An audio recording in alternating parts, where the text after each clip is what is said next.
With this new moon, we are activating new neural connections around curiosity, creativity, love, and pleasure. Atiala maduila diala maduina.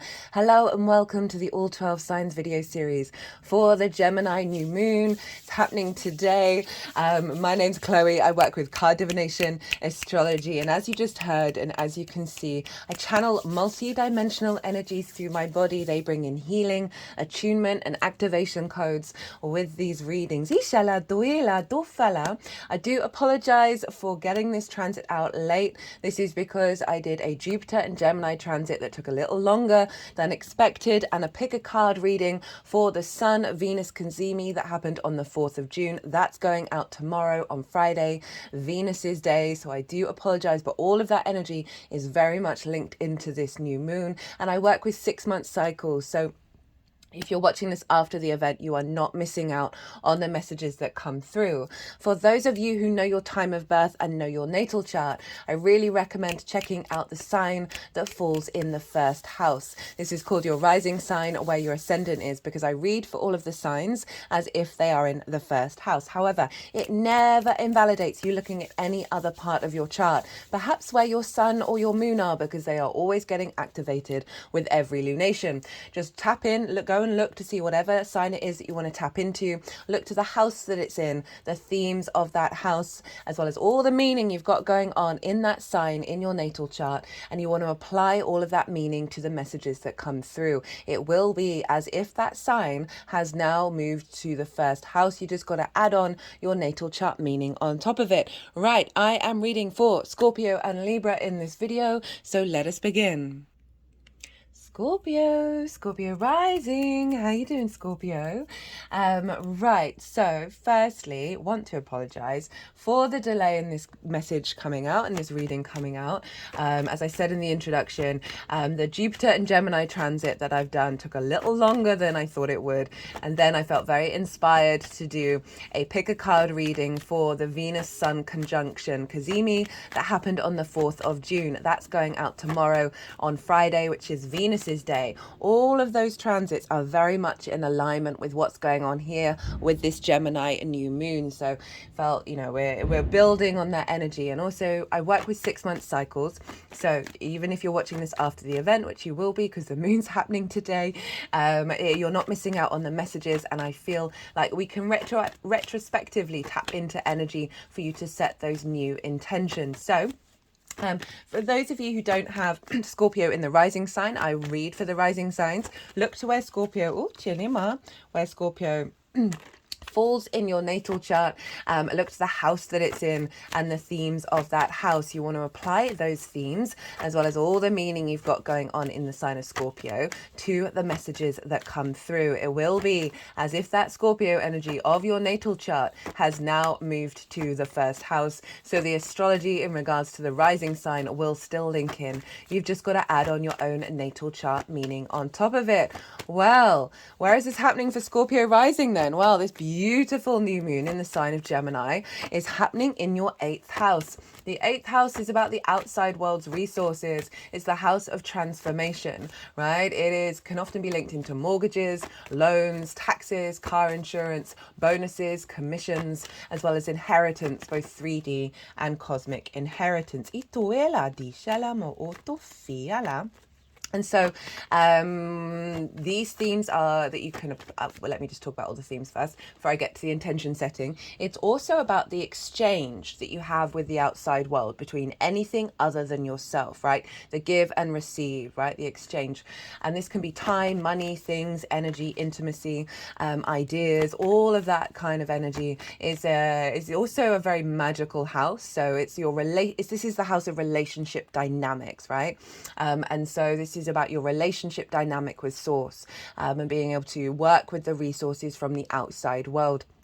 whether it's in this dimension or other dimensions. So you've got this beautiful new moon happening there. Oh my goodness, the energy of this is gorgeous. I've done a collective reading for this, and that's where I get to expand on the astrology of the exact moment of the new moon, of how all the celestial bodies are talking to each other in way more detail. And this forms a harmonic blueprint that's like the baseline energy for what's coming through here. And I really got to tap into the energy of that moon. And so if you want a deeper understanding, go check that out. I did collective tarot reading, as well as channeled messages, because you can then kind of you have more awareness of what this energy is to then work with it over the next 6 months. I love that reading. It was beautiful.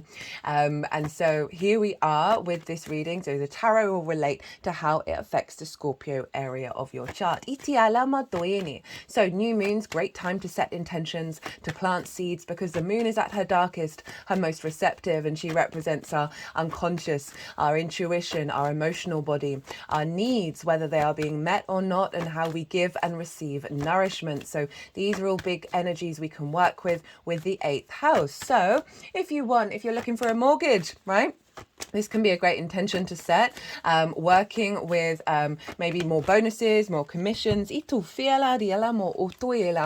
tap into that energy, and activating the inheritance from your source. From the cosmos. Strengthening relationship dynamics, right? So often we can have codependency here, a scarcity mindset, a sense of giving too much or taking too much, where we're out of balance. So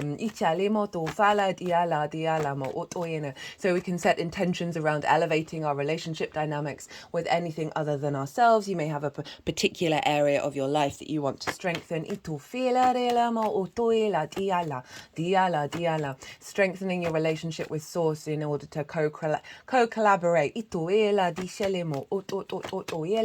And also how you feel about the outside world, and the resources, right? I talked about that sort of scarcity complex.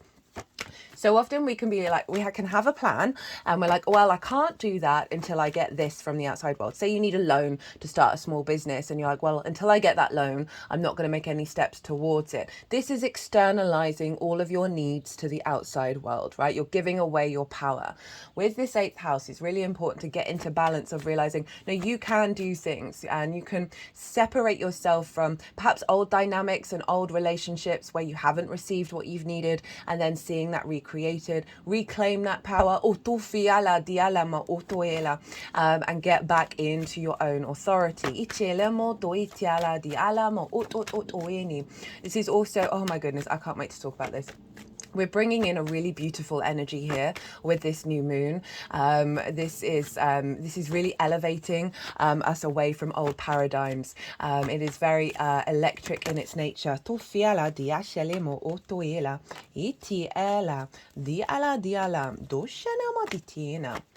And so let me just break it down a little bit. So wait. Okay, yeah. This moon, there's a lot I want to say, but I'm really trying to keep these short. I haven't done very well with it. And they keep getting longer, as per usual. That this moon is what's called out of bounds. The Sagittarius full moon that we had as the last lunation was also out of bounds. And this is in regards to any celestial body that goes above the arc of the sun, right? The sun has a certain trajectory. So this is more heading towards the cosmos, heading towards the Milky Way, the universe, right? Divine inspiration, rather than the entanglement of the earth energy and old dogma. Dogma is a really key word of what we've been working through recently. And releasing a real sense of fixed, rigid traditions. This is mutable energy. It's Gemini. It's the fastest moving sign in the zodiac. And this moon is really out of bounds. And this helps us break against convention, bring in new paradigms. And again, that sort of more sort of integrated, zoomed out energy of the cosmos, of source. So we're bringing in this new energy And it's connected to the heart space because Venus is conjunct the sun and the moon at 16 degrees. So we're activating new neural connections in alignment with this more integrated frequency, this more out of bounds frequency that's breaking us, taking us away from dogma and tradition, and allowing us to open up the heart and find more curiosity and creativity in our relationship dynamics, right? In the way that we perceive the outside world. And so we're really allowing ourselves to activate this beautiful, it's feeling very elevated, very tingly, very excitable, from that heart, from that Venusian energy of how we connect to love, joy, pleasure, creativity, harmony. And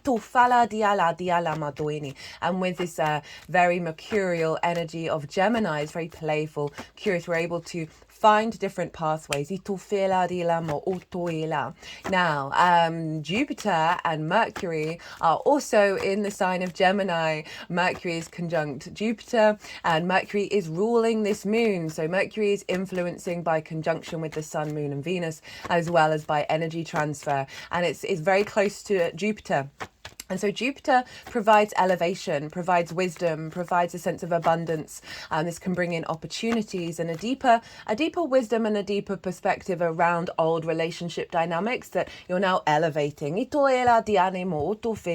Mercury is our ability to seek information. So I can see you getting like really strong downloads with your relationship with Source. All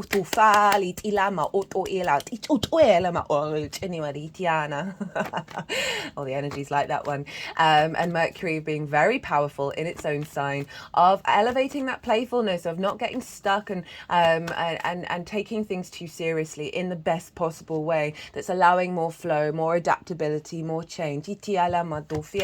Receiving divine communications. This is also an accentuation of abundance and communication in relationship dynamics, healthier ones. From the heart. I can see more opportunities and connections around working with the resources from the outside world. Right, and this is a new moon, so it's activating a new cycle. It's going to be unfolding over the next 6 months, and because of this beautiful paradigm, out of bounds energy coming in, it's shown up in all the signs so far that it's going to be bringing to the surface, because this always happens when we have big portals, big activations, that on our energetic field, that the 3D then gets a bit disrupted, right? Because if we've got some real blocked energy within ourselves, old traditions, old sources, that have limited our ability to adapt and change and be more curious and playful, especially from the heart space. So this is a deep healing around relationship dynamics. They are likely to bubble to the surface, whether they are going to be loud and out and proud in your life, or whether they're going to just be you noticing them within yourself and spending time working through them. That because of this disruption to the old paradigm, to that dogma, that then all gets sort of broken up inside of you, and then can either manifest in the 3D in order to be cleared, or manifest through yourself. And so a lot of that can come up over the next 6 months, but trust and believe that it is part of the process of the integration of this frequency. And my head just keeps shaking every time. Oh my goodness me. So we've got this beautiful, powerful Gemini stellium going on. A lot of excitability. A lot more possibilities. Coming through. Now there's some really lovely aspects going on, some harmonious aspects going on with Pluto over in the sign of Aquarius in your 4th house, with Jupiter and Mercury, and therefore it's influencing the moon. We have the sun, moon, and Venus sextiling the south node, trining the south node, sextiling the north node. They are also harmonious aspects in alignment with the eclipse cycle. I'm not going to go into those in detail because I've talked about that in the collective reading. So you might want to think about those signs and the themes of those houses, of what's being transformed, right? Trines bring elevation and wisdom, the themes of Jupiter. Sextiles bring the themes of Venus, connection, harmony, grace, love, appreciation. Now, the one aspect I am going to talk about is the square with Saturn over in the sign in Pisces. This is in your 5th house of your creation energy, right? The house of joy, your pleasure. Doesn't just have to be about romance. We should find pleasure in every area of our lives.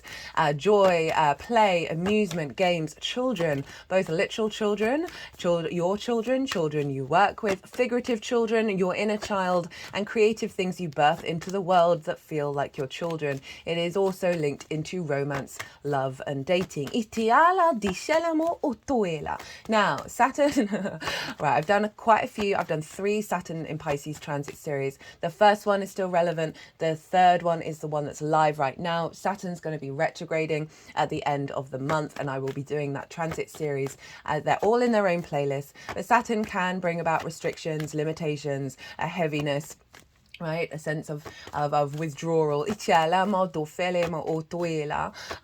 this is a square, right, with the sun, moon, and Venus. And squares are an aspect of Mars, and it can bring up conflict, drama. I was about to say karma then.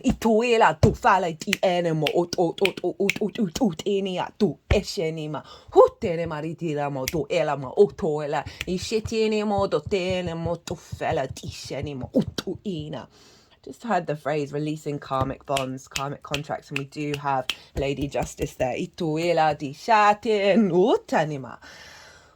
Okay, so can bring up conflict, drama, and frustration. Now, I bring these things up just to let you know that these things are potentially going to arise. They may not do so, but if they do know that they are tools to figure out, okay, and go deeper and figure out, what do these truly mean to you? Do they really bother you? Do you need to engage with them? The conflict and the drama can highlight where there's friction and therefore where there's energy to then build with, right? So the flip side to the square, Mars is not just the god of war, but a builder and a farmer. I hear you, brother. That this is about manifestation in the 3D world. This is about building. It's about your motivation, your drive, your actions. So we have this square with Saturn, with Sun, Moon, and Venus. Now, Saturn is in a Jupiter-ruled sign, so is being influenced by Jupiter, is being influenced by Mercury, and so we've got this very strong, beautiful Gemini energy with the 2 benefics, Jupiter and Venus, influencing what's going on with Saturn. So Saturn is about integrity, about acknowledging cause and effect, due diligence, hard work, commitment, and legacy. With this square, with Venus, the Sun, and the Moon, so there's something here building from a very high frequency, from a positive energy. And I say those words, I'm really mindful of saying those words because it's prioritizing that energy. And whenever we do that, we are not integrated with all the frequencies, and that's what we really want, where we can move from a place of peace and a place of inner calm.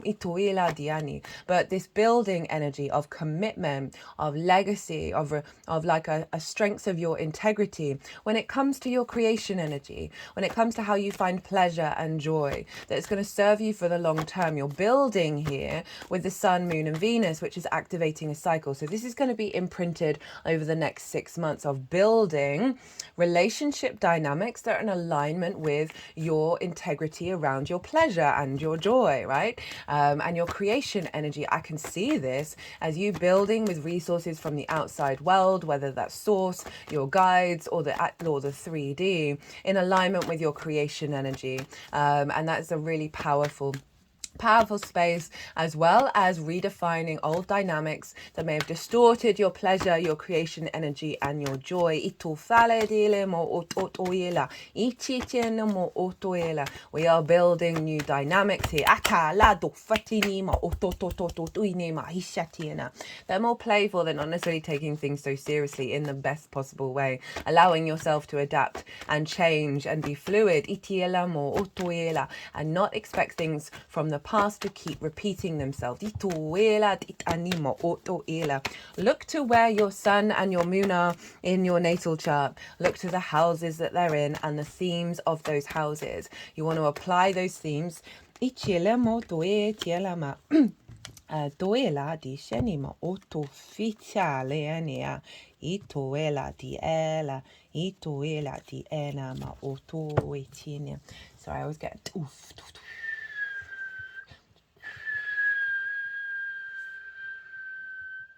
Diala.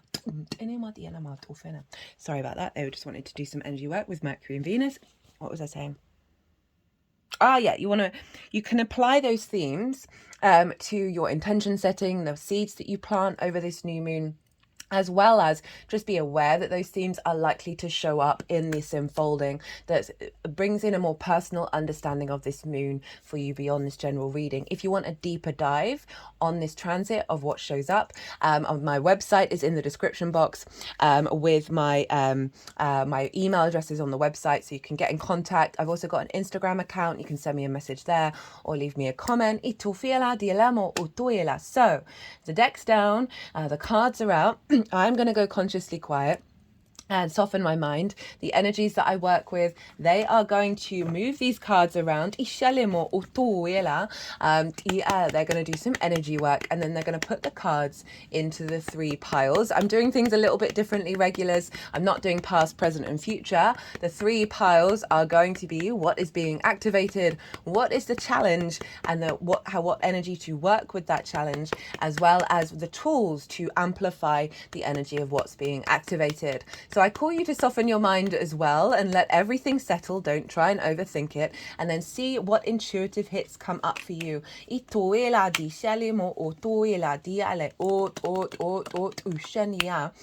See what intuitive hits come up for you while this is going on.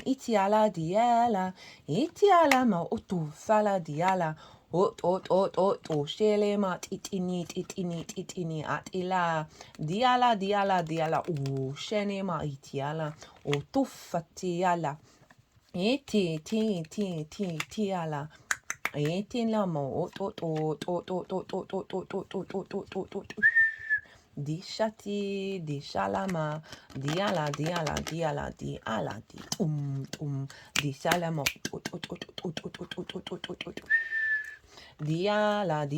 diala dishalama otofitialama itiala dishalamo duela dishelemo otofitalema itini. So that Lovers card wanted to be in this pile as well as in pile 1. Ituela dialimo dofatiani atila itiela dishalamo otuele diala.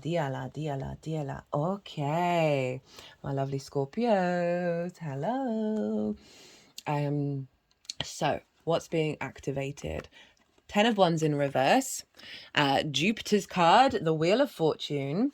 Temperance is a Sagittarius, opposite Gemini energy. We've got the 9 of Pentacles with the Ace of Wands and the Lovers. Now, remember, the Lovers wanted to be in reverse in the challenge area.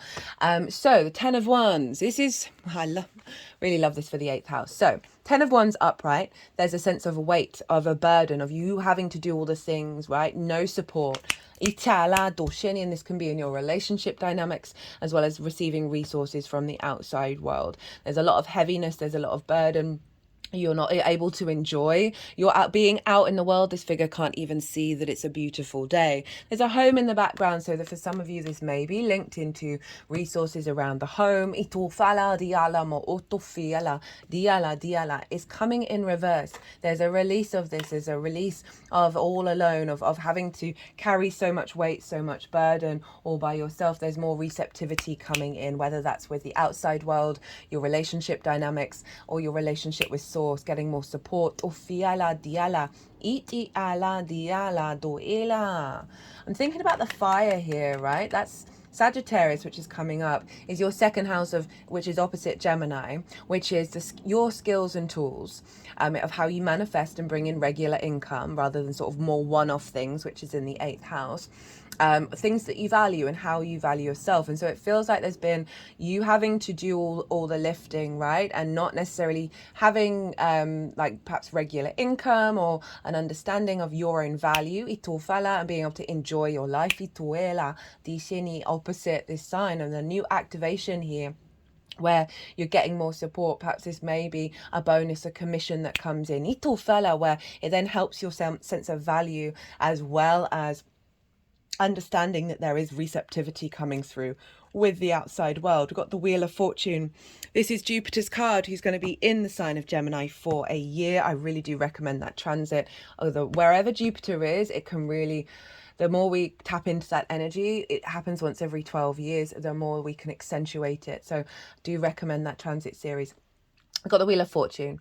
So this is saying fate is changing. This is what's being activated, where the wheel is on the up. And it's also is often with the fate changing, this is things going on beyond your understanding, like bigger things that are shifting and changing for you, right? So often we can get stuck in the little details. We can get stuck in who we are and what we're doing, that we forget that the universe is collaborating with a bigger tapestry out in the world to bring things into being, right? So this is a sense of faith, a sense of ease, and a sense of abundance, the Jupiterian energy of how you're engaging with the outside world and your understanding and expectations of it, right? So really tap into this energy of like, okay, things are shifting.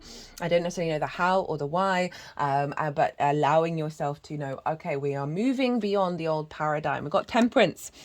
As I said, this is Sagittarius energy. There's so firstly, in terms of just the tarot meaning, this is about alchemy, the refinement of self, right? And it is a bit of a slow process, but it is about sense of bringing in your angelic frequency into the 3D world, right? We see here the water's going up into the cup. This represents 1, magic, and 2, doing things differently. So there's something here about the activating that is going to refine your soul. It's going to bring in the alchemical process within yourself, and that you're then going to see reflected out in the world. I also see this in terms of the magic and the angelic frequency of a stronger refinement of your connection to source. Now, if we think about again where Sagittarius is, this is what I was saying about the 8th house of making sure that you're in alignment and in your power of your own value. Do the things that you want to do without necessarily the expectations and the assumptions of how that's going to be reflected in the outside world, and that will really strengthen the because you're no longer in conflict, right? So you're opening up the space, you're clearing the clutter for source, for the outside world to come in and match that ease, itufala, of things flowing. Ituwala dialamo utufiala. 9 of Pentacles. Very independent energy. So this, I'm getting 2 messages with this one. This figure knows what they need to do in order to bring about a holistic life, right? So good work, good home, good private life, good fun, good play, right? And they're very confident in the decisions that they make. And so this is saying, there's bringing in a level of confidence about 1, how you interact with the outside world that is supporting you. It's not always about over giving to the outside world. This is a confidence of having boundaries, knowing what's right for you, and making those decisions regardless of what the external may be thinking. It's not about not being in co-collaboration at all, but so often when this card shows up, it's sort of highlighting the need to tap into this energy in order to bring things back into balance. As I said, so often we can be quite codependent or give too much. And there's a real sense of independence coming in, of strengthening your inner power. Also, I can see this as being receiving resources, however that shows up, whether it's spiritual enlightenment, visions, ideas, constructs, or money, or bonuses, or mortgages, whatever it is that's allowing you to bring in this energy, right? She's hanging out in her garden, she's enjoying her life, right? So rather than that 10 of Wands, that burden, that weight of not being able to enjoy the beautiful day, this figure is saying, no, the energy that's coming through is bringing this in. Dinah. So it's Venus in Virgo. Virgo for you is in your hopes and your dreams.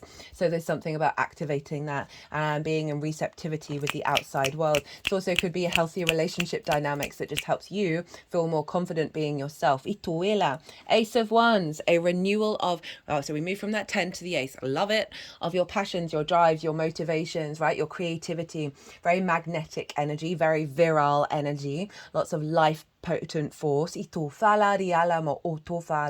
can see lots of inspiration coming through from source, as well as opportunities to help relight your fire, help relight your motivation and your passion and your connection with the outside world. And then we have the Lovers. This is the Gemini card. Hello, Gemini. And so for some of you, if we just look at just the tarot, the lovers, right, there's a sense of union here, of integration. And so this can see more healthier relationship dynamics show up, as well as your relationship with source, and a real sense of union and connection and falling in love with the world again. So we've got the masculine, feminine, and spirit, and this is about integration of self in order to make the right decisions that serve your long-term goals, right? So there's a real sense of integration of self that's then allowing you to interact with the outside world and make decisions about that give and exchange that really serve you.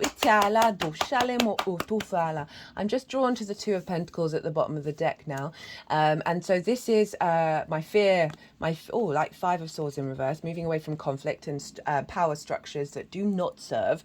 So the Two of Pentacles is my survival card, right? This figure is like, oh, I got to keep these pentacles juggling, right? I'm moving, but there's no momentum. It's a fear, it's a scarcity mindset where you can't think more creatively. You can't think beyond the moment of, I need to survive, right? I need to keep doing this thing. It's like for me, this is the hamster wheel energy. It's in reverse, which is a releasing of that. So you may have felt like you've had to be juggling lots of things. You can't enjoy your life. You're not seeing things manifest moving forwards. This is in reverse now. So there's a real sense of, rather than you juggling all the balls, that there's a connection now and support and other things coming in that means you can step into that Nine of Pentacles. The challenge and how to work with the challenge. We've got the Lovers in reverse, the Nine of Swords, Justice, the Three of Cups, then with the Queen of Cups. So this is how you work with it. So the Lovers in reverse, blockages around union, blockages around integration and connection and love. Nine of Swords, worry, anxiety, fear, right? So this can be social anxiety. This can be worrying about all those things you've got to do, not necessarily having the resources that you need, and being in a fear mindset. This can also be, as I said, social anxiety, say being in regret of the past and worrying about the future, which means you're not present in the now and be able to smell the roses. So there's a real sense of Discordian energy of old patterns dominating and projecting into the future. For some of you, if it is about needing things from the outside world and worrying whether they're going to turn up or not, this is an old paradigm of how we engage with it. Worrying about your relationships, worrying about, did I say the right thing? Did I do the right thing? What is the consequences of this, that, and the other? And it's often about things we can't control. Jupiter being in Gemini is about surrendering and then seeing what comes through. Honestly, I've seen so many of my worries, or, I've got to control or plan this or fix something in line. I then surrender it, and Jupiter's come along and gone, hey, I've sorted it out for you. Hey, I've sorted it out for you. Hey, I've sorted it out for you. This is about releasing this. So these are potentially, as I said, these may show up in your life, or they may loudly, or they may be just energy within you that you notice that you're like, oh no, this isn't me anymore. And now do the work to integrate releasing that, right? And setting that energy free, rather than re-embodying it. We've got Justice. This is Libra. This is your 12th house, your hidden house, where there's anxiety, depression, grief, trauma responses, limiting beliefs, but it's also the magic of your soul. So there's something about blockages around balance, of soul contracts that you, old souled up contract dynamics, right? Of inability to access the magic, with your collaboration with source, of not feeling in your power, right? She observes things from a very objective and empathetic point of view and then makes clear judgments. So any distortions around your capacity to do so, based on perhaps over prioritizing the everything other than yourself, or over prioritizing yourself. We need to be in balance. So there's something about a challenge around finding balance, whether that's old dynamics or what may show up now, that you're gonna it's worth looking and tending to these things in order to work and amplify the energy. Three of Cups in reverse, right? Wounds around not being in flow, not being around and connecting, right? There's a lot of connection here. There's a lot of receptivity. They are, and it's all equal, right? They're all equal height. They've all got one cup. So there's this sense of flow, of give and exchange, right? There's abundance, there's celebration, there's a real joy here. And so blockages around around perhaps that not manifesting in your life, or not having those kind of connections anymore, and old wounds around that can show up because they're all being transmuted. Remember that. Queen of Cups, how to work with this energy. Beautiful water energy here. The Queen of Cups is serene. She's so serene. She's turning into the ocean. You see her foot is turning blue. And she can see far and wide, incredibly intuitive, right? She can see into the future. She's not in fear. She is just chilling out on her throne. And she's at one in her environment, right? Because she's turning into that ocean. She's not in conflict.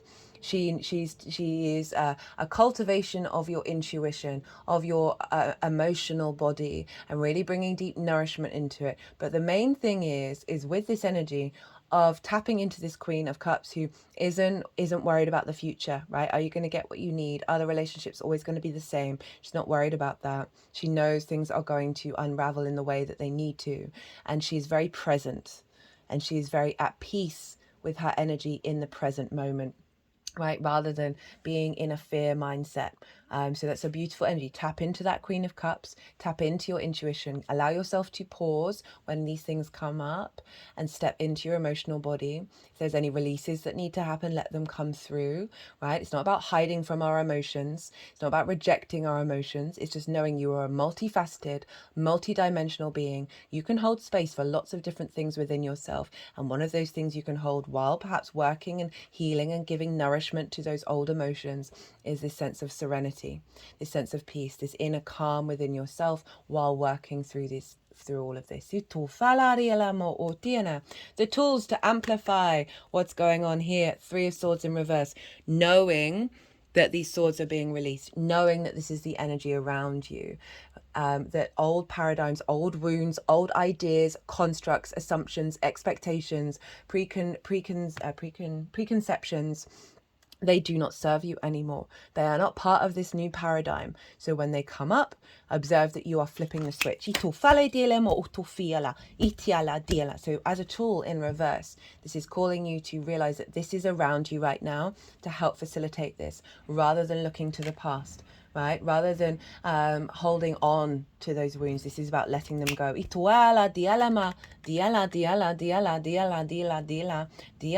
And I also feel as a tool, especially with the 8th house, that there are going to be examples of this energy in reverse show up in your life. And it's for you to work with them rather than be in fear and worry about whether they're going to change again, whether they're going to go back to the old pattern. It's not about that with this mutable Gemini energy. We're being playful and curious and engaging with these new frequencies. 8 of Pentacles, whistle while you work, right? This is saying this is about refinement of this new energy, right? This figure is working on the pentacle and going over it and really heading towards mastery with this new frequency. I love that this is shown up as a tool, saying that you have the capacity to put this all into action, right? To refine your understanding of what it is how you want to be at your root with the outside world, outside of expectation. So I can see this as sort of more of a refinement of self. I also have another message coming through with that, is that there's going to be opportunities around the resources from the outside world that you are then going to be able to put to use. So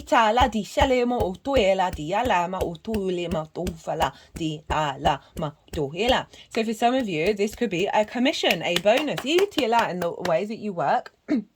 That is, you're going to have the opportunity to really show off your skills. King of Swords. So the King of Swords, this is Pluto. Well, no, this is Aquarius, and that's where Pluto is. There's a real sense of sovereignty here with the King of Swords, of the vision, the divine inspiration that this energy can then act on. So there's an element of like connecting to source, connecting to the outside world, through the mind, right? Through a new pathway, receiving wisdom, receiving downloads, and then your ability to then act on them. right? And it's very sovereign, very mature energy that you're drawing this into, of being able to communicate perhaps with the outside world. Your power. King of Swords is quite a serious character.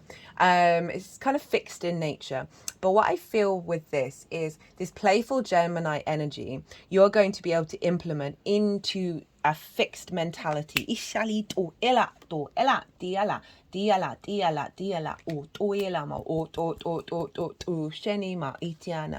The Emperor, sovereign in your nature. This is Aries, so this is the 6th house of work, how you work, physical health and routine. So there's something coming through here around your sovereignty of that, of understanding how you work, right? And focusing on that and cultivating that, not getting disturbed by the response to it, right? And whether you receive that back or not. This is all about your inner power, your inner sovereignty, your inner divinity, and how you're then engaging with the world in your relationships from that power, from your own authenticity and your autonomy. And the Emperor isn't bothered if it gets it back, right? So there's a real sense of being calm within yourself. You do you, itala diala, and it will influence a shift in the external. Knight of Cups, love this, right? So this is calling you to embody the true romantic, right? The Knight of Cups follows love, follows its imagination, follows its intuition, its desire for joy in its life. It sees the world through its, as it goes out in the world, through rose-tinted spectacles, and I do not see this in the bad way. This is one of my favorite cards at the moment. This is saying, tap into this flow, right? Not being in conflict, tap into seeing love. Like, find it in places, bring it into your body, bring it into your embodiment, and take it out in the world. Take it out into your relationships. This isn't about with expectations of what you receive back, but tapping into this sense of love. Remember, Venus is conjunct this sun and the moon.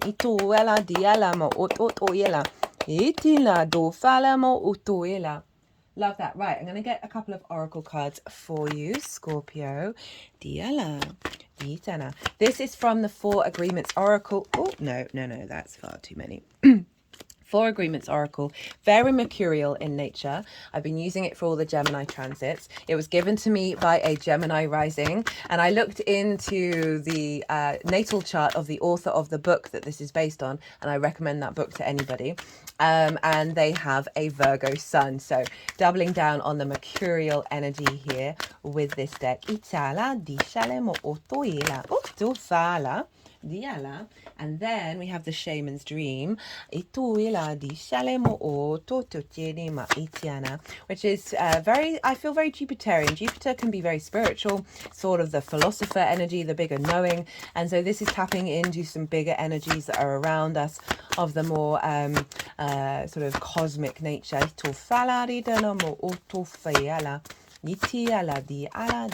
I've been using them. I use them for the Jupiter transit, the Venus in Gemini, Cazimi with the sun, and this transit. And honestly, they've been blowing me away. I've had so much fun working with these decks.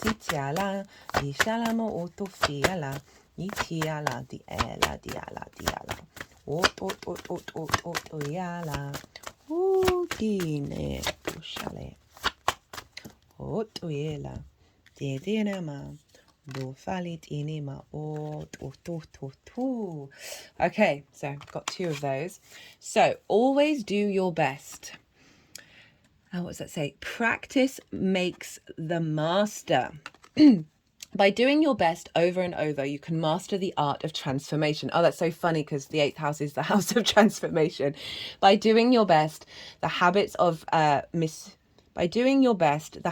misusing your word, taking things personally, and making assumptions will become weaker and less frequent with time. So this is doubly confirming of you do you. You practice mastering this new frequency, and it's not about the external world. It's not about, again, intermingling and taking things personally, making those assumptions. They're going to fall away if you focus on putting this new energy. It's going to unfold. It's a new energy into practice. We have Fool's Embrace, transmuting pain. Eye of the Needle, intentionality.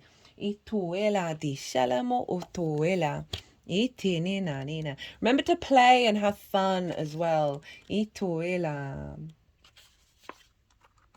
Transmuting pain, allowing life to love you. The experience of both and. The pain of life is sometimes unbearable. When we're in it, we think that pain, that loss, that betrayal will always be woven through our continuality of existence. We're kept hostage by the way we identify with the pain and what we make it mean. If we let it, it becomes etched into us like a tattoo. No matter where on the spectrum of pain you find yourself now, whether it be mild disappointment or searing loss, it's time to make peace with it. Befriend it, rather than resisting it, running from it, or judging it as bad or unfair or hostile. Can you see the gift that is here? Surrender to the Fool's Embrace, allowing the truth to envelop you in love and compassion. What if you could learn something amazing from this? What is truly yours will not pass you by. Something better and perfect for you is waiting elsewhere. If you come to terms with the liberation and freedom inherent in loss, your broken heart might open you up to a greater sense of humanity and compassion. As in the narrative of Tarot, the Fool will be at the beginning of your life's adventure and at the end when you've integrated all the wisdom you've accumulated along your journey. He will never let you down or lie to you. He will, however, teach you how to revel in both the beauty and the desperation of life. Both and, this and that, will always be true. Remember, the pearl cannot be created without the gritty sand, causing discomfort and acting as a catalyst in the oyster. Your pearl is discovered in radical acceptance that everything has value. All is well now and will be well. Remember that today as you feel the Fool's Embrace. It's so beautiful. That's sort of summing up there. I was talking about how I don't like to say higher or positive energy because it's all about the integration. And so often those relationship dynamics, our interaction with the outside world, cause a lot of heaviness, a lot of disappointment, a lot of frustration. And I think that's really beautiful to show up of saying this is going to be part of the process of coming to peace with that and realizing that there's a new paradigm, that you are safe, you are held, and that you're not going to miss anything. That there is something new coming along, that it isn't the old way. The old way helped you get to refine what it is that you truly want. Ishala diala. Remember that Queen of Cups of the Serenity. She's also really nurturing of the emotional body. And I was saying about if you are having some strong emotions, is to allow that Queen of Cups to help support it. And now you're being there's a double support coming in with that. This is a great time to release that and allow that to be transmuted with peace. Eye of the Needle, intentionality, clarity, positive outcomes. If you look through the eye of a needle, what do you see? Summon the experience of being so singularly focused on the task ahead that it becomes natural to remove anything that is superfluous, every distraction, every non-essential, so you succeed. What is, in this case, the definition of success? In order for the threading of the needle to happen, everything not in alignment with your goals needs to go. This is the only way you'll get what you need. Shrewd discernment, there's that Nine of Pentacles, the willingness to winnow down. Is that a word? Winnow down. Windle down. Oh, I need to look up winnow. W-I-N-N-O-W. Winnow down the needle thread connection to its essence, right? Going back to the root, I talked about this, of you and what it is that you want to bring to the table. It's not about what the external has done or will not do. I was saying, how do you want to embody your energy? Right, this is not about the external world. The eye of the needle looks so tiny, but it is in order to amplify it. The eye of the needle looks so tiny, but once your intention threads it, a vast opportunity is presented on the other side. The needle can mend, can sew things together, can make something meaningful and new. You're experiencing success right now. Stay true to your desires, to the work you need to accomplish, so you are laser focused on the experience of creating and manifesting. The outcome is assured by divine forces. Ooh, dilema, dia selema. Well, Scorpio, really enjoyed this reading. Hope you did too.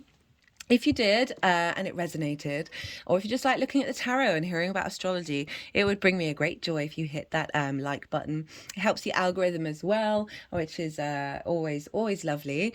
If you want a personal reading, as I said, the website is in the description box.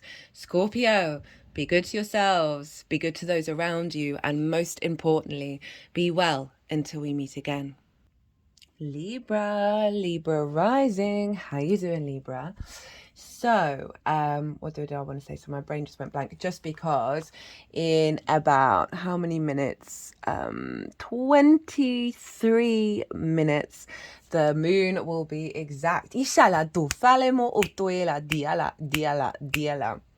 So those of you who don't have Libra rising, I work with the rising signs in terms of the astrology. Look to where your Libra energy falls in your natal chart. Look to the house that it's in, the themes of that house, and you want to apply those themes as well as all the meaning you've got going on in the sign of Libra to the messages that come through. So it will be as if that Libra energy has now moved to the first house, but with all of the meaning of your natal chart.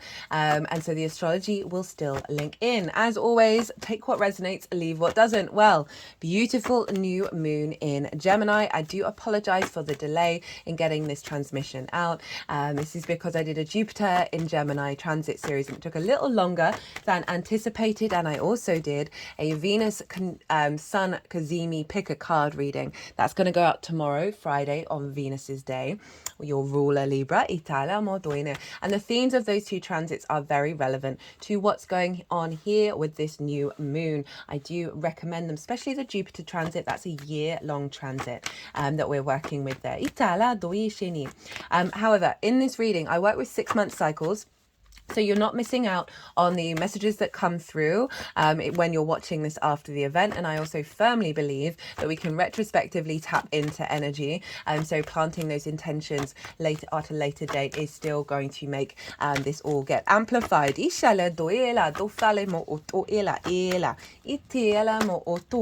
So where is this happening for, Libra rising? This is going on in your 9th house.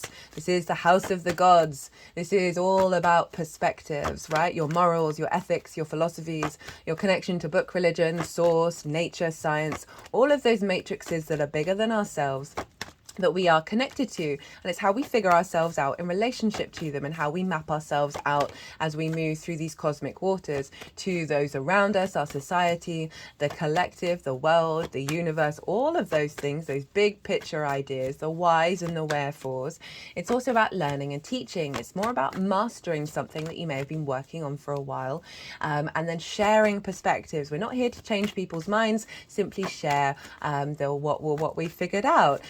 It's linked into foreign travel, and I'm just thinking about how Libra rising, I know, is going off on a holiday today. It's about going but it's essentially about going and living somewhere for a longish period of time in order to broaden your perspectives, right? Foreign travel, obviously, that's a really obvious one. If you've lived in the city and then decide to move to the countryside, that's definitely a different perspective, as well as the astral travel, the multi-dimensional plane. It's all about perspective, this house. So setting intentions around this. Intentions around elevating your perspectives, integrating your perspectives into your embodiment of self. Broadening your perspectives. Mastering a perspective. Say this is... say you share perspectives, or say through your work or your life that There may not have been receptivity around engagement in that kind of area. This can be elevating that, asking to heal some wounds around that. If you want to go and live somewhere that's unfamiliar to you, this is a great new moon to set an intention around that. Spending more time on the astral plane, the multidimensional sphere, in order to bring in some galactic perspectives. Can be great things to do. And all of this is trine your ascendant, right? Your first house. And a trine is an aspect of Jupiter. So it's a very harmonious moon you've got going on here. You're both air signs, you're both yang in nature, but you come at it from different angles, right? Libra, you are cardinal, you instigate things. Gemini is mutable, it adapts and changes. And so this a trine brings things together in order to elevate and expand and bring in a sense of ease and flow, a sense of confidence and wisdom, and with that a knowing within yourself that then brings a generosity of spirit, a more sense of luck and abundance in your life. Opportunities here. And Jupiter's there. Oh, I really enjoyed doing your Jupiter reading, by the way. I'm quite jealous. I love a ninth house Jupiter transit. There's just a real embodiment of confidence. So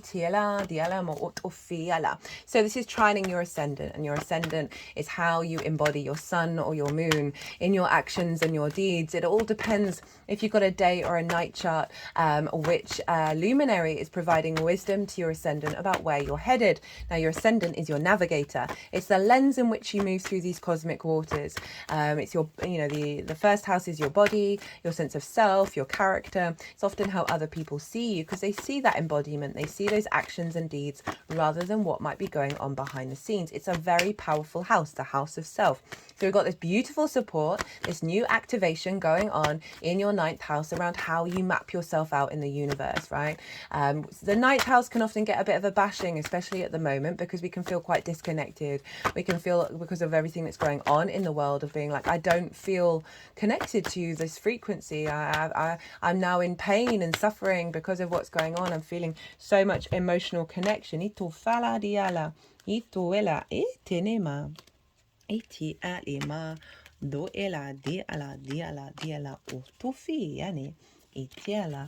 And this is really bringing in a beautiful energy. And why is that? Well, the sun and the moon are conjunct Venus, your ruler. So you're getting a double influence, because wherever Venus is influencing what's going on in your sign, Libra.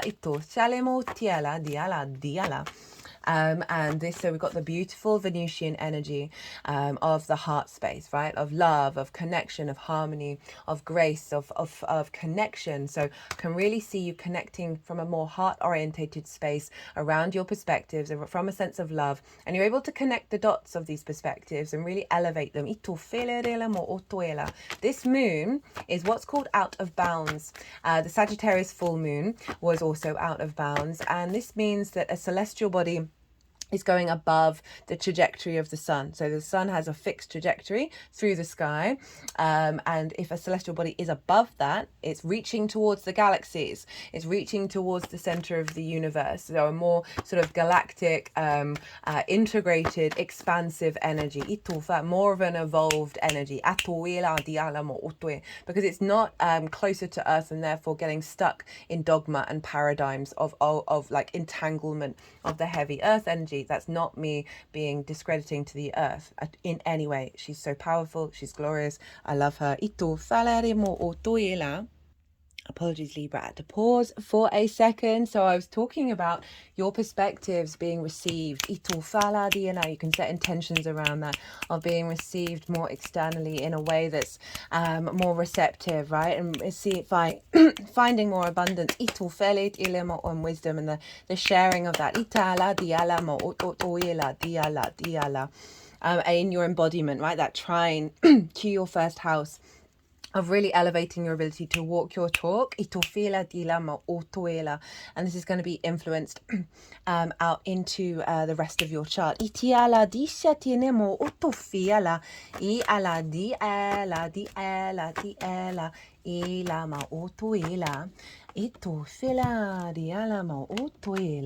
That's so interesting. I was just thinking about your career And this is Cancer's card, and you have Cancer in the 10th house with the Chariot.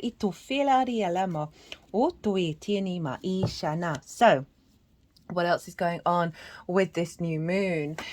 So conjunct Venus, so really operating from a heart space, bringing in the sort of more galactic energy. We've got Mercury and Jupiter hanging out with each other, also in Gemini, and they are conjunct one another. So there's a deeper embodied wisdom here. There's a sense of elevation and a generosity of spirit that's being imprinted over the next 6 months. Mercury, you're going to be able to connect the dots, right, and be very engaged in perspectives and expanding them and sharing them, and communicating there. And there's going to be an abundant resonance with Jupiter influencing Mercury.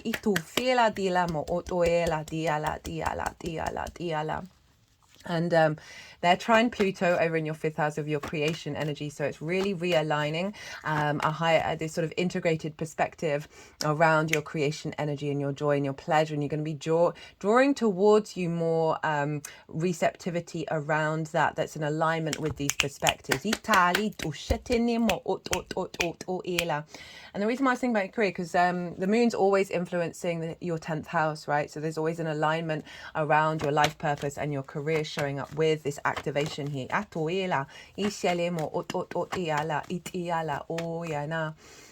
So Mercury rules Gemini. So Mercury is conjunct these energies as well as influencing by rulership energy. So very big capacity to be able to connect the dots, understand, communicate, share. Be more playful, be more curious, be more creative. I feel like your perspectives, they're going to be a very catalytic energy. And I feel like that's going to influence yourself and those around you. Now, the only aspect that I'm going to be talking about is with the square with Saturn. Saturn's over in Pisces, and this is in your 6th house of the adult in the room. It's work, how you work, physical health, routines, co-workers, and pets, right? So Saturn can bring about restrictions, limitations, a sense of frustration, and it's by square, and a square is an aspect of Mars, which can bring up drama, frustration, competition, winning at all costs, conflict. If these things do come up, and because of this, like this paradigm energy that's coming in, often with portals like this, because it's more of the galactic energy, it's breaking away from dogma and tradition and old perspectives that you may have had. It then means that the energy within ourselves gets broken up, and the 3D world, 3D dimension takes a little while to catch up to this new download. So it's been coming through in all the readings that there are going to be old paradigms, old situations, old understandings that come up. Maybe they show up in your life, or you're just in observation of ideas, constructs, thought patterns, limiting beliefs that you're like, oh, this isn't me anymore. And then also helping unravel the last bits of how they're attached to you over the next 6 months. So Saturn over in Pisces, as I said, can bring up some conflict and some drama, some restrictions around embodying these perspectives, or them, or being able to. I feel like with this heart space energy of really allowing yourself to love yourself and love who you are and why you are, that there may be some blockages that show up in terms of you being able to be the adult in the room with yourself. So falling back on old bad habits, not, losing focus in work may be part of the fact that that's all bubbling to the surface in order to be released. Oh shoot, just had a big energetic release at that one. But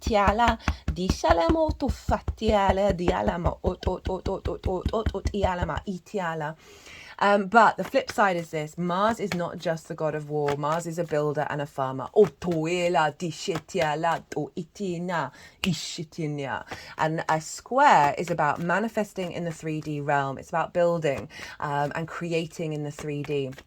and putting things into action, because Mars represents our motivation, our drive, and our action. So this is big building energy with Saturn, who's all about understanding cause and effect, and through that understanding your own integrity, your responsibility, and your commitment to your legacy. Saturn is a very mature energy. It's about a longer term cycle.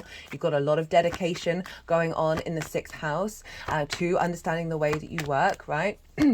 Taking care of your physical health and your routines, and this is squaring those perspectives. So I really see with this but bear in mind, Pisces traditionally ruled by Jupiter. So Jupiter is influencing Saturn, and Jupiter is being influenced by this moon and by Mercury, this very playful Gemini, shifting, catalytic energy that is influencing this higher perspective from your heart space into Saturn. So I really feel like the ability to integrate and build from this frequency, from this download, is going to be, you're going to be manifesting and building on that over the next 6 months, that serve your longer term goals of being able to be dedicated to your work. That's a really great energy to tap into, a level of commitment to how you figure things out and being able to implement it in sort of also tending to your physical health and your routines, stronger collaboration with co-workers or people that you work with,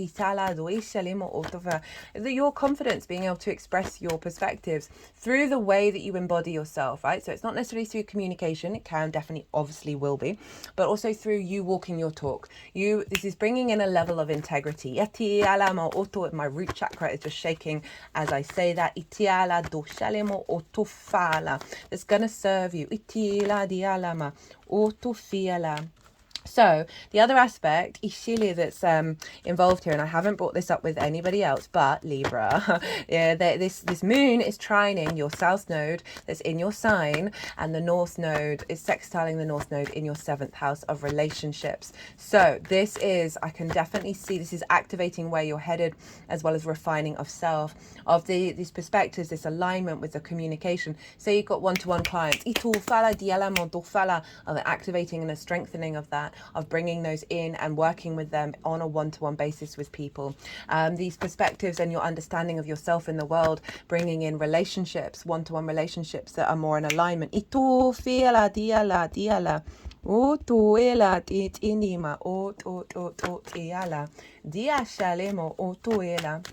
As well as really strengthening what you're drawn to and relationships that work.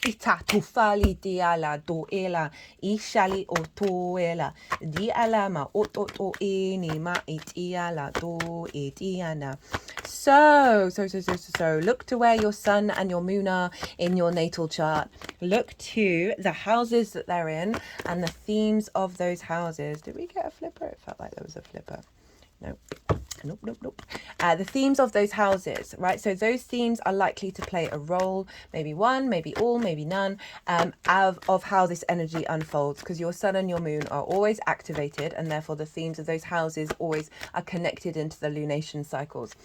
You might also want to be aware of when you're setting intentions or manifestation work with this moon, of bringing those themes into it. Do what your intuition calls you to do. Ishali duela diala ma o ianea o tiala diala itinima etiala duela ishalama etiala diala do it inama.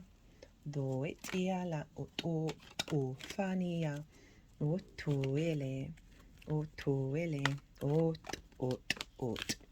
itiala. Right. Et. That's it. Ituela itianamo toila. Tu falema itielemo. Do felema di shalemo otuela atini ala utufanema tinia. So all the cards that wanted to come out have come out. I'm going to go consciously quiet now and soften my mind. The energies that I work with, they are going to move the cards around. They are going to do some energy work, and then they're going to put them into the 3 piles. I'm doing things differently, regulars. I'm not doing past, present, and future. This reading is going to be what's being activated, what is the challenge, and then how to work with that challenge, and what are the tools to help amplify. So I call you to soften your mind mind as well. You just had loads of information. Let it all settle and digest, and then see what your intuition brings up and tells you. Itu fala di ala mo otoela di ala di ala di it aniola di shalemo to fiala ititini ma ishalama otoala itina atishalama oto tiala doti aleatum dum itiala inima duela diala di shalema o toela iti ala diala oshiala diala oto eto etine matene ma otoela ituela di shalema otoela diala do fala ma di shene ma o tu fala doela di ala di enia do etinia to fana ma titini ma o tu fiala di ala di atina.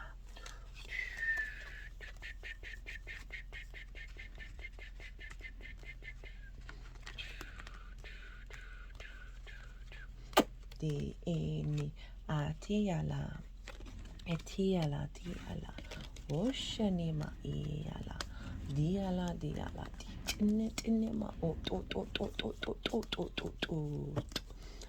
to ela doela di ala di shenima ela diana oela diala ma diala do it in it dialama o toela. So Libra, what's being activated? Itiala. Sometimes these cards want to be in more than one place. Okay, that Queen of Cups wants to be everywhere. Okay, so what's being activated?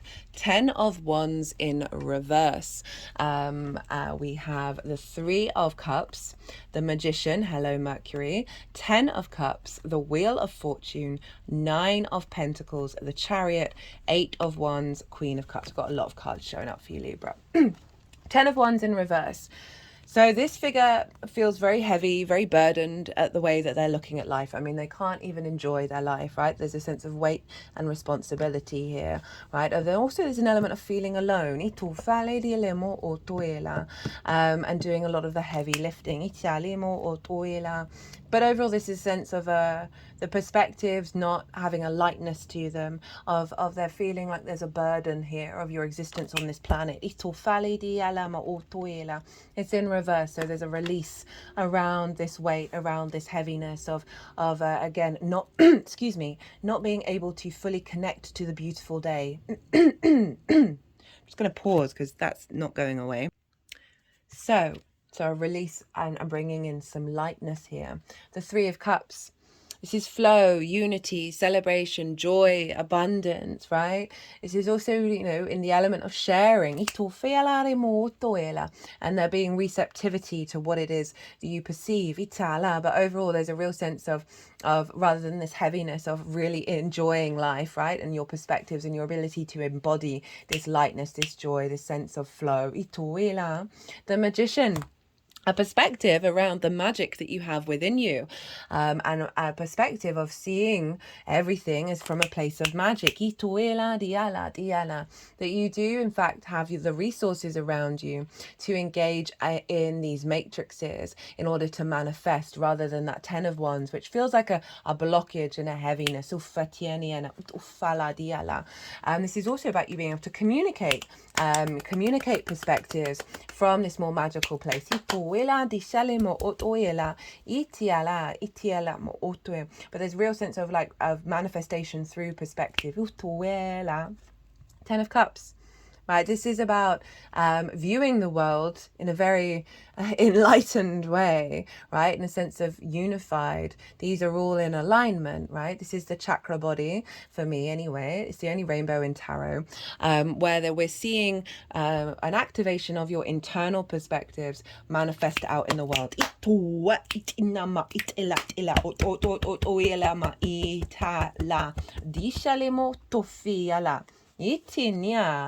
Wheel of Fortune. Hello, Jupiter. This is a shift in perspectives of seeing that fate is in your favor, that fate is turning on the up. This is also the energy of Jupiter, of feeling more generous of spirit, feeling more jovial about your existence, and acknowledging that you may not know all the answers, but there are other things going on in the world that are moving around, that are part of your experience. And this is moving away from fear and anxiety over here with the Nine of Swords in reverse, of worrying about everything that's going on. This is kind of like, this feels like this is releasing that Ten of Wands, releasing that burden, because you're able to zoom out and see the bigger picture. Right, and sort of surrender a lot of that weight, a lot of that worry, a lot of that anxiety. Nine of Pentacles. So this is kind of tied into what I was saying in regards to your career, right?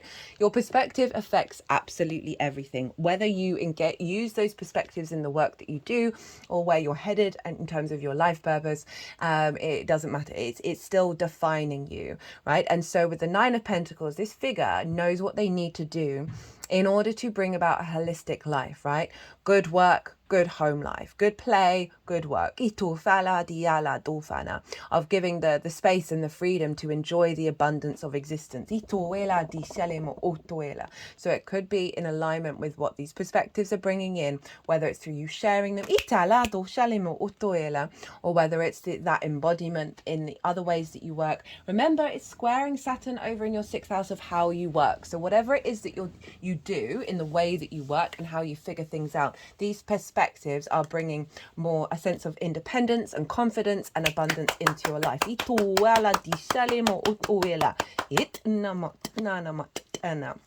A Chariot.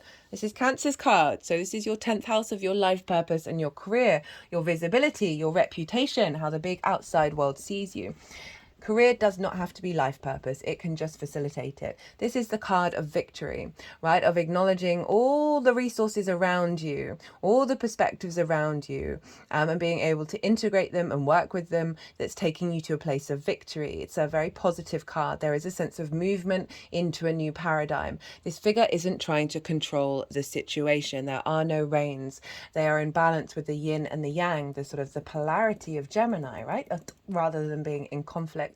So there's something about what's coming through with this alignment is progressing your life purpose, progressing your career, and a real confidence within yourself. And you see all those stars in the astrological symbols of bringing that galactic energy into your capacity to move through the world. Got the Eight of Wands. This is alignment, right? So the end sort of energy is you coming into alignment and not worrying and fearing about what's going on, right? How there may be lots going on, and then not being in a state of that Nine of Swords and allowing the flow to move through you. You're very instinctively in alignment with these perspectives. We then have the Queen of Cups, who's being a bit greedy today, who wants to be in every pile.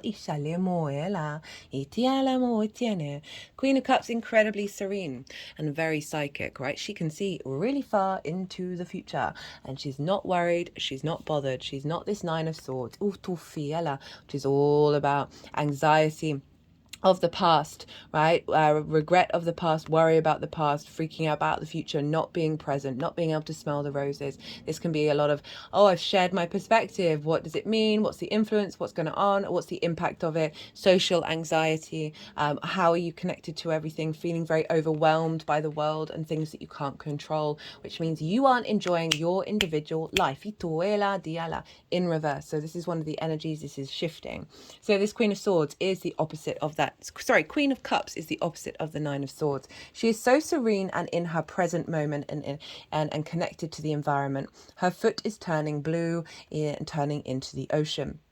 So she's deeply nourishing of your emotional body, of your intuition, of your needs and your nourishment. They're just sort of holding her over the heart space and now over the throat chakra. That this is really bringing in a deeper level of serenity of why you're here and what you're doing, and your ability to bring that intuition of that into your emotional body, which is releasing a lot of trauma and a lot of limiting beliefs, which is allowing you to cultivate a deeper sense of connection on the present moment. So challenges that are going to be coming up over this cycle, as well as how to work with this energy. So we've got the 5 of Wands, the Hierophant, the 8 of Swords, the 2 of Wands in reverse, and the 7 of Cups. So the 5 of Wands is sort of very conflict energy, right? It's not crazy conflict like the 5 of Swords, but there's a lot of movement, there's a lot of competition, but there's no momentum. It's kind of chaotic energy. And so we can see this, as I said, old paradigms may come to the surface that may be reflected in the external world as well as in your internal space, of just feeling very discordant in your understanding of your perspectives, right? Of them perhaps, just not feeling that ease and that flow in the 3D realm, where, there's always a sense of conflict going on, right? Or you'll feel like you're doing battle. And that also in terms of like sharing and embodying those perspectives, that there's lots of there's competition for space of sharing and being heard. We have the Hierophant. This is Taurus. This is also blocks around and wounds around the wisdom that you have being received by other people. But also Taurus is your 8th house of your give and exchange between anything other than yourself. It's relationship dynamics. So there may be some wounds around relationships with the big outside world, with source on a one-to-one basis, that have blocked your ability to truly connect to your perspectives. And your ability to then embody them and share them. 8 of Swords. This is Jupiter in Gemini. This is trapped in cages of your own making, right? Everything is an illusion, right? Words that may have been said to you when you were 3, keeping you in a cage, blocking your perspective around the fact that you are love, you are source, you are abundant, you are of value. So old limitations may be coming up, right, that you may feel very comfortable with, you then keep yourself in. And 2 of Wands in reverse, a restlessness, right, a desire to, this in the upright, this is about getting the lay of the land, and it's about preparation for long-term manifestation. Gemini can be very fast moving, very restless, very impatient. It's come through in all of the readings of just allow things to unfold, right? Be at peace with the fact that things may take a little longer than anticipated. In terms of a challenge, right? So there's a challenge around, so in reverse, this is about going, not needing to that prep work and taking it out into the world. And so there may be blockages around your capacity to genuinely know in your inherent frequency that your perspectives and what it is that you have to offer is not worth taking out in the world. Whether that's conscious or not, there may be something deep within you that's a wound that's blocking that receptivity.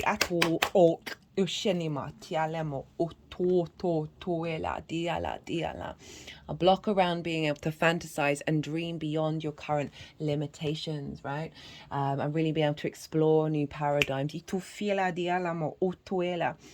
So all of this bubbling to the surface, and as I said, could be really loud, might be not so loud. Sorry, my words not so articulate. The work with this energy, we've got the Knight of Cups, the Page of Swords, with the Queen of Cups behind this. So all of that energy of the Queen of Cups, of the nourishment of just allow to be and bring nourishment and not be in fear, and allow that intuition to boost, right? Tap into that and working with it. Knight of Cups, Page of Swords. Knight of Cups is the true romantic. Embody love, right? This is not about our assumptions and expectations of how we're received and what's going on externally. This is about us being curious and playful from our heart space, from our own energy. Itoela diala. The Knight of Cups moves through the world and sees love, it follows its intuition. Itoela diala mo otoela. And so often with these new paradigms, we hold on to the old ones. And this is really calling you to, despite what may be going on and without any expectations, to walk the path of love. Itoela, diala, diala, diala, diala, diala. Page of Swords. To also, this is about looking to the past, being present in the moment with the intention of moving into the future. Time's happening all at once. This is about honoring the past, not being in shame of it or fear of it, regretting it. But the swords, very objective energy. To understand that helps us move into the future beyond that old paradigm. This is also about listening to messages, listening to the downloads, and applying a more future orientated energy that isn't about repeating the cycle. You're in observation of it, you're not hiding from it, you're not rejecting it, and you're transmuting that energy. Tools to amplify what's going on here. We've got the Death card, we've got the Hanged Man in reverse, the King of Pentacles, the Two of Cups, and the Queen of Cups again. Where did she want to go? Okay, she wants to go here. So the Death card, this is honoring that things are going, you are letting go of structures that have had an authority over you but are no more. This is about transformation and transmutation of energy, right? Of the ability to go into a new paradigm. And this is honoring the process of, with that, old paradigms fall away and being in awareness of that and standing in your armor as you move through this energy. Scorpio for you is your second house of your resources, your skills and your tools to manifest and bring in regular income. This is about things that you value and how you value yourself, right? And I feel like there's a release of some old paradigms linked into these perspectives, that these perspectives are helping you let go of old understandings of value and limitations around bringing in resources. That sense of scarcity, that sense of lack of abundance, these are being released. We have the Hanged Man in the reverse. This is all about getting perspective, right? Of pause in order to receive divine inspiration. And I feel like this is both upright and in reverse. This is the only halo in tarot representing that divine wisdom, that there's going to be flipping between pausing and having those moments of meditation or whatever it is, and of however you connect to your higher self with source, of connecting to this new frequency of perspectives, allowing it to integrate and then taking it out in the world. Right, practicing that confidence, being curious, being playful with how you express it and how you communicate it and how you embody it as well, with that trine to your ascendant. This is calling you to put things into practice. Not with expectations, not with assumptions of what the consequences of that, and the worry and the fear of how, if you do that, oh my goodness, all those worries. No, we're moving away from this. Queen of Cups, again, all of that energy, calling you to tap into your intuition, to find an inner peace and inner stillness, an inner serenity, and allow things to unfold. A deep nourishment, as I said, of your emotional body, right? Tend to that. Let those energies move through you while still holding space for serenity. King of Pentacles, big boss energy, right? This is lots of abundance here. It'll be the ability to create in the world, take action in the 3D world from these perspectives is gonna, and not be in a fear state, right? Kings are very sovereign. And I feel with what I was talking about in regards to the career energy and how you work, this is about playing and taking action in regards to an exploration of how to integrate this in terms of your career and your life purpose. Again, let's not take anything too seriously with this Gemini energy and allow yourself to shift and change. Two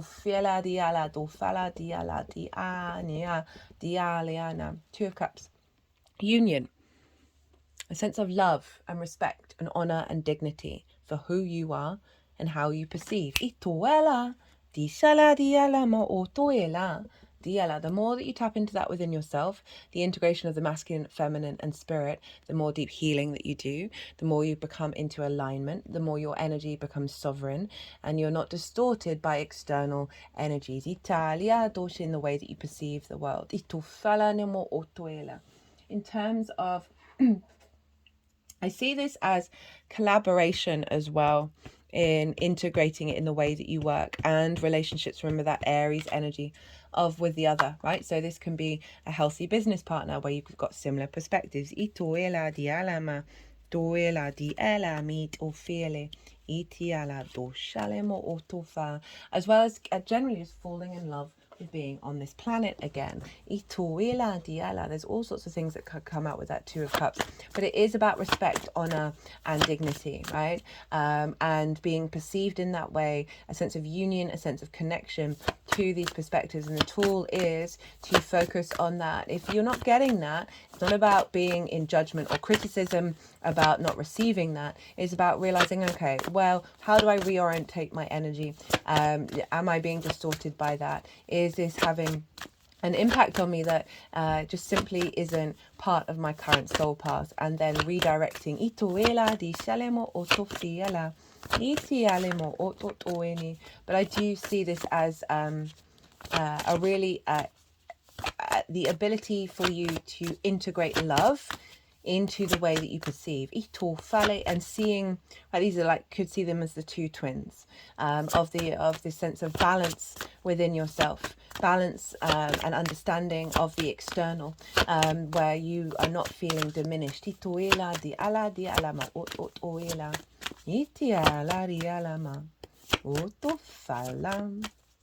Okay, little side thing is with Jupiter being in the ninth, and I did mention this in your Jupiter transit, there is something about meeting a partner, perhaps while you're sharing perspectives, perhaps when you're in a foreign country. There's more in alignment with love and respect.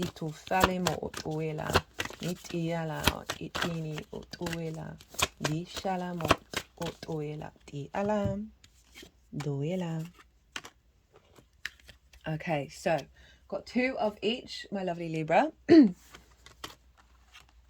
This is the Four Agreements, very mercurial, given to me by a Gemini rising. And the author of this book, The Four Agreements, that the oracle's based on, has a Virgo sun. So very mutable, very mercurial energy. Don't make assumptions. Say goodbye to sadness and drama. All the sadness and drama you have lived in your life was rooted in making assumptions and taking things personally.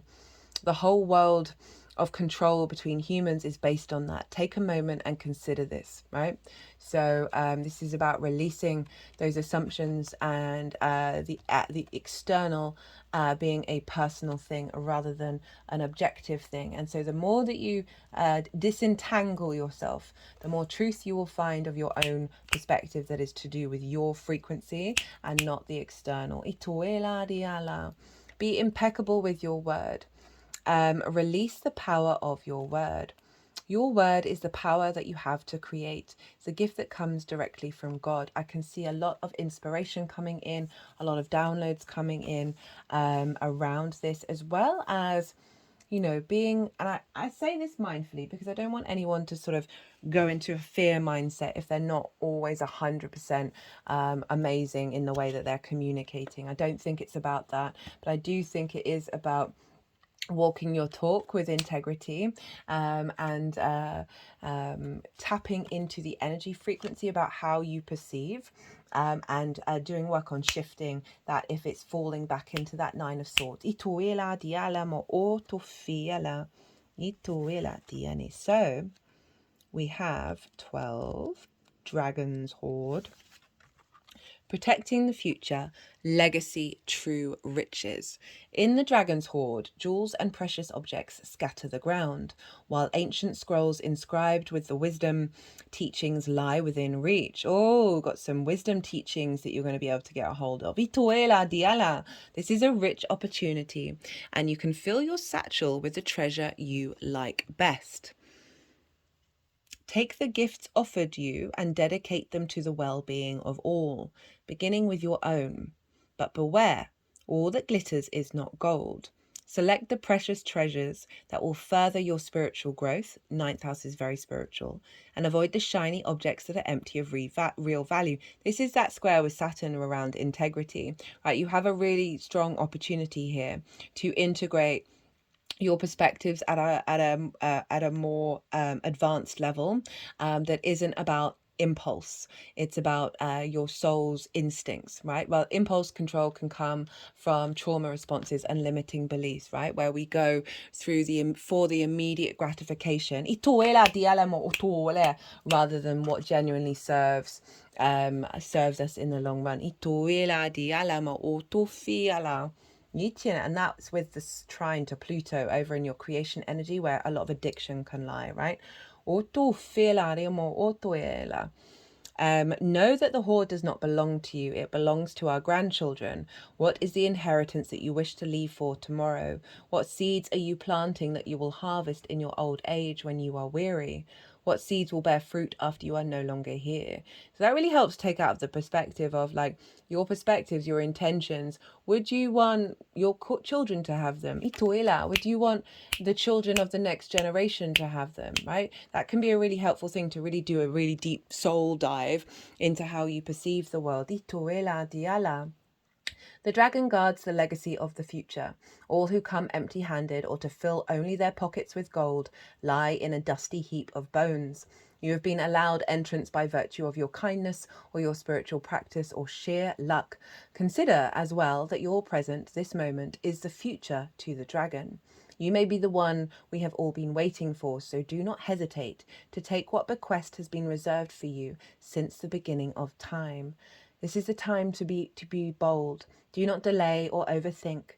Remember to bring an offering for the dragon, lest it believe you are its lunch. A simple prayer will do. So this is about figuring out, what do you want to bring in? What perspectives do you want to integrate and elevate that genuinely serve you in the long term? That's the Saturn influence of the legacy.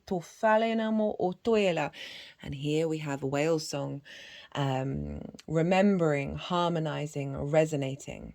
There are moments in life when you have a sense of deja vu, that you visited this place, these feelings, this person before, and you know that a new opportunity to dance has come round again. Yet there is a haunting quality to this, a melancholy as life's mysterious fragility is also underlined. Like a whale song that pleads for its simple notes to be matched by another, you have a short time to capture this essence and let it resonate in a way that is potentially transformative. But only if you don't turn away. Sometimes you may forget the moments of your humanity, your truest desires, because you've become so earthbound and calculating, striving and doing. You're so overstimulated by the chase and what you're exposed to that you forget your heart. Now is the time to jump in the water and play, and to be reminded of your creative self. That's so funny with Pluto in your fifth house of creation. Your collaborative impulse to sing along, seeking harmony, beauty, purpose, and meaning. At this moment, that is your exact invitation. You will achieve more than the plans you set in motion if you use this opportunity to explore. Be curious and take a much needed break from what your mind thinks it needs to accomplish. Your heart is calling. Answer it. Well, Libra, what a beautiful ending to this reading. I hope you enjoyed this. I hope it resonated. If it did, don't forget to hit that like button. It would bring me a lot of joy. And if you want a personal reading, my website is in the description box. But other than that, Libra, be good to yourselves, be good to those around you, and most importantly, be well until we meet again.